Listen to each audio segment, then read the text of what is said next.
તો લો પ્રોફાઇલ રહીને કાર્ય કરવા માટે જાણીતા ભાજપ પ્રદેશ પ્રમુખ વિજય રૂપાણી રાજ્યના વાહન વ્યવહાર, પાણી પુરવઠા અને શ્રમ રોજગાર વિભાગના મંત્રી છે.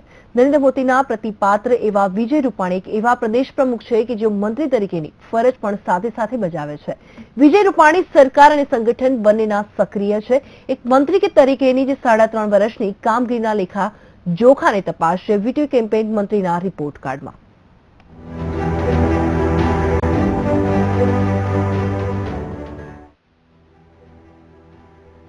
विजय सफर नाम विजयभाई रमणीकलाल रूपाणी, उम्र 60 वर्ष, अभ्यास BA LLB, राजकीय कारकिर्दी जेपी आंदोलन अन्वये भ्रष्टाचार विरोधी आंदोलन में सौराष्ट्र में नेतृत्व पूरुं पाड्युं.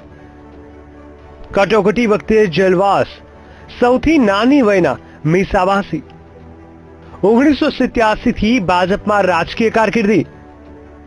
राजकोटना पूर्व मेयर रही चुक्या छे. 2006 थी 12 राज्यसभाना सांसद बन्या. सतत 4 टर्म सुधी प्रदेश भाजपा महामंत्री अने प्रदेश प्रवक्ता. राज्यना वाहन व्यवहार, पाणी पुरवठा अने श्रम रोजगार विभागना मंत्री. भाजपना प्रदेश प्रमुख. एक तरफ पाटीदार अनामत आंदोलन एनी चरमसीमाए हतुं त्यारे ज पक्षना प्रदेश प्रमुखनी टर्म पूरी थता विजय रूपाणीए बिन पाटीदार प्रदेश प्रमुख तरीके कमान संभाળી, જે એમનું રાજકીય મહત્વ દર્શાવે છે. પક્ષના સંગઠન અને સરકારમાં સત્તાના સમીકરણ બદલાતા હોય ત્યારે કોઠા સૂઝથી કામ પાર પાડવામાં વિજય રૂપાણી માહેર છે. એક મંત્રી તરીકે વિજય રૂપાણી પોતાનો મત આ રીતે રજૂ કરે છે. અને એવી જ રીતે એસટી અને આરટીઓમાં જે અદ્યતન સુવિધાઓ લગભગ બધી એક્સપ્રેસ બસો એ અમે લોકોએ જીપીએસ સાથે જોડી છે. ટાઈમ ટુ ટાઈમ આવે, ટાઈમ ટુ ટાઈમ જાય. નવા અદ્યતન બસ સ્ટેન્ડો બનાવ્યા છે. અલગ અલગ છોકરાઓને સ્કૂલમાં જ પાસ મળી જાય, બસ સ્ટેન્ડમાં ધક્કા ખાવા ન પડે અને 25 લાખ ઉતારુઓને સારામાં સારી સુવિધા મળી રહે એ પ્રકારની કામગીરી કરી છે. રાજ્યના વિકાસમાં પરિવહન મહત્વનું પરિબળ છે. સરકાર પણ દર વર્ષે પરિવહન વિભાગને વધુને વધુ નાણાકીય બજેટ ફાળવે છે. છેલ્લા 3 વર્ષની બજેટની જોગવાઈ જોઈએ તો वर्ष 2016-17 में बजेटनी जोगवाई 7,969 करोड़, वर्ष 2015-16 में 6,568 करोड़, वर्ष 2014-15 में 5,638 करोड़.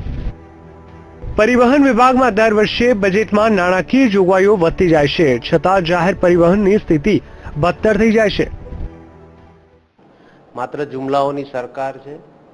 आज आपनो विषय जयरे रूपाणीजी माटेनो छे त्यारे वाहन व्यवहार मंत्री तरीके जोवा जाओ तो पण ए निष्फळ छे. केटला रूट बंद कर्या एनुं बेलेन्स शीट जो ए ज आपी दे तो वधारे सारुं छे. कई खखड़धज बसोमां लोको मुसाफरी करे छे अने एमना जानमालने कई जोखममां ए प्रवास करे छे ए प्रजा हवे जाणी गई छे. विजय रूपाणीए राज्यना वाहन व्यवहार मंत्री तरीके थोड़ी वधु सक्रियता दाखवવાની आवश्यकता છે, કારણ કે આ વિભાગની હાલત તેની ખખડધજ બસો જેવી છે. એસટીમાં છેલ્લા 5 વર્ષમાં 2.20 લાખ મુસાફરો ઘટ્યા. રાજ્યમાં એસટીના કુલ 5,398 રૂટો બંધ થવાથી મુસાફરોને હાલાકી. રાજ્યમાં એસટીના 2.47 લાખ લોકલ ફેરા ઓછા કર્યા. एसटी वोल्वोनी खरीदी में गैररीतिनो आक्षेप. राज्य में 1,921 बसों घट होवाथी जाहेर परिवहन सेवा कथड़ी है. एसटी निगम की बसों 7 लाख किलोमीटर की मर्यादा करता 1 लाख किलोमीटर वधु चाले छे. राज्य में आश्रे 4 लाख ट्रीपो केन्सल थता मुसाफरों ने मोंघा भावे खानगी बसों में मुसाफरी करवी पड़े छे. साथ एसटी बसों में पण मुसाफरी करता यात्रीओं ने भाव वधारा सहित अन्य समस्याओं नड़े छे. વાત કરીએ બસોની, વાત કરીએ એમની સર્વિસીસની, દર વખતે બસમાં ભાવ વધારો થાય જ છે ટિકિટિંગમાં. અને દેખા જઈએ તો બસની જે ભાવ વધારો થાય છે એમાં એ આટલી સર્વિસ પણ નથી આપતી. તો એઝ અ પર્ટિક્યુલર પર્સન અમારા માટે બહુ એટલે બહુ કોસ્ટલી થિંગ થઈ જાય છે કે એક તમને સર્વિસ મળતી નથી, બીજો પ્રોપર કોઈ આન્સર મળતો નથી. અને દર વખતે તમે જો કે વર્ષની ગેપમાં બસોની ટિકિટનો જે ભાવ છે વધારો થાય છે. આ બાબતના માટે ગુજરાત સરકારે કશું વિચારવું જોઈએ. जे ये साइलेंट है, जे गूंगी થઈ गई है, कुछ इतनी जो मेन जो सुविधा है उस हिसाब से मिलती नहीं है। जो हम लोग बस देखते हैं वो इतनी फास्ट चलाते हैं ये लोग, कभी कभी इतने सारे अकस्मात होते हैं, हर एक महीने में 2-3 बार कभी ना कभी बड़े अकस्मात होते हैं। જાહેર પરિવહન તરીકે એસટી બસના યાત્રીઓને ભાડા વધારો અને સુવિધા બાબતે અસંતોષ વધતો જાય છે, ત્યારે વાહન વ્યવહાર મંત્રી તરીકે વિજય રૂપાણીએ કરેલી પહેલ પર એક નજર કરીએ તો અમદાવાદ અને વડોદરાના બસ ડેપોનું પીપીપી મોડેલ આધારિત આધુનિક બસ પોર્ટમાં રૂપાંતર, 1600 નવી બસો ખરીદવાની પહેલ, સિસ્ટમ ઇન્ટિગ્રેશન પ્રોજેક્ટ થકી રાજ્યની તમામ આરટીઓ કચેરીઓને મુખ્ય કચેરી સાથે સેન્ટ્રલ સર્વર સાથે જોડાણ. એક મંત્રી તરીકે વિજય રૂપાણીએ પરિવહન ક્ષેત્રે પીપીપી મોડેલના આધારે અનેક પહેલ કરી છે. વિજય રૂપાણી મંત્રી તરીકે કરવા યોગ્ય પ્રજાકીય કાર્યો ન કરી શક્યા, જેવા કે એસટીના જે પોપ્યુલર રૂટો બંધ થયા તે ફરીથી શરૂ કરવા, નવી એસટી બસોને સત્વરે ખરીદીને જાહેર પરિવહન સેવાને વધુ સક્ષમ બનાવી, એસટી બસોના અકસ્માતો ઘટાડવા, પરિવહન અને શ્રમ રોજગારનું બજેટ વધારવું. રાજ્યમાં એસટીના ગમખ્વાર અકસ્માતો થતા ત્યારે તેનો દોષ ડ્રાઈવરો ઉપર નખાયો. બસ ડેપોને બસપોર્ટમાં તબદીલ કરીને સરકારી જમીન ખાનગી ક્ષેત્રને અપાઈ, જેનાથી લોકોની અસુવિધા વધી છે. વિજય રૂપાણી જાહેર પરિવહન સેવાને સક્ષમ કરી શકે છે તેવા મંત્રી છે, પણ તેમણે આ બાબતે હજુ ઘણું કરવાનું બાકી છે. મંત્રી તરીકે હજુ અનેક પહેલ કરવાની આવશ્યકતા છે. હેતલ પારેખ સાથે Paresh Dave, VTV news, Ahmedabad.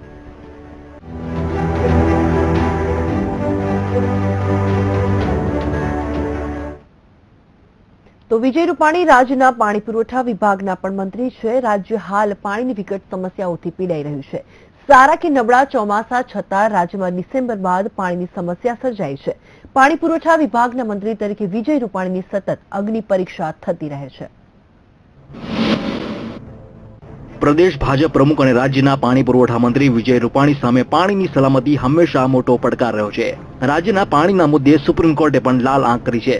Supreme કોર્ટે રાજ્યને અછત બાબતે ગંભીર નથી તેમ જણાવ્યું હતું.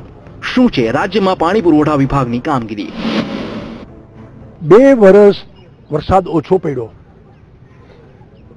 સૌરાષ્ટ્ર અને કચ્છમાં તો લગભગ 80% ડેમો ખાલી કર્યા ઝાટક થઈ ગયા હતા, અને એવે વખતે પ્રજાને પાણી પહોંચાડવું એ બહુ મોટી ચેલેન્જ હતી, પડકાર હતો. ચોમાસું બેસી ગયું છે, એટલે હું આજે આ વાત કરું છું કે અમે નર્મદાના પાણી 400 કિલોમીટર દૂરથી લાવી સૌરાષ્ટ્રના 4,500 ગામડા, સૌરાષ્ટ્ર, કચ્છ, ઉત્તર ગુજરાતના 150 જેટલા સિટી, એ બધાને નિયમિત નર્મદાનું પાણી આપીને સરકારે આ બહુ મોટો પડકાર પ્રજાના સંદર્ભમાં સહેલાઈતાથી પૂરો કર્યો છે. પાણી પુરવઠા મંત્રી તરીકે ભલે વિજય રૂપાણીએ પોતાના કાર્યોની સિદ્ધિ તરીકે વર્ણવ્યું છે, પરંતુ વિરોધ પક્ષ તેને વખોડે છે. પાણી પુરવઠાની વાત કરીએ તો આ બધામાં સુજલામ સુફલામ જ છે.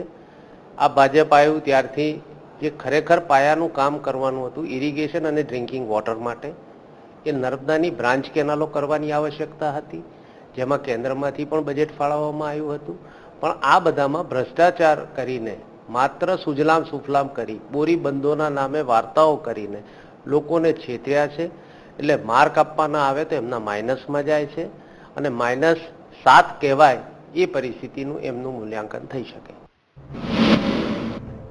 છેલ્લા 10 વર્ષમાં રાજ્યમાં સિંચાઈ ક્ષેત્રે 20% રોકાણ ઘટ્યું. 7 લાખ ચેકડેમો છતાં ગુજરાત તરસ્યું. 22 જિલ્લાના પાણીમાં ફ્લોરાઇડ, 19 જિલ્લામાં નાઇટ્રેટ અને 6 જિલ્લામાં આયર્નનું વધુ પ્રમાણ. દેશમાં રાજ્યનું બેસ્ટ જળ સંરક્ષણ મોડેલ હોવા છતાં શિયાળા બાદ પાણી હોતું નથી. શહેરોમાં ટેન્કરોથી પાણી ગરીબ વિસ્તાર સુધી પહોંચાડાય છે. આ વર્ષે રાજ્યના 1200 ગામોમાં પાણીની સમસ્યા થઈ હતી. મુખ્યમંત્રીએ પણ જાહેર સભામાં કહેવું પડ્યું હતું કે ખેડૂતોને ઉનાળુ સિઝન માટે પાણી નહીં મળે. વિજય રૂપાણી એક વ્યક્તિ અને મંત્રી તરીકે સરળ સ્વભાવના છે.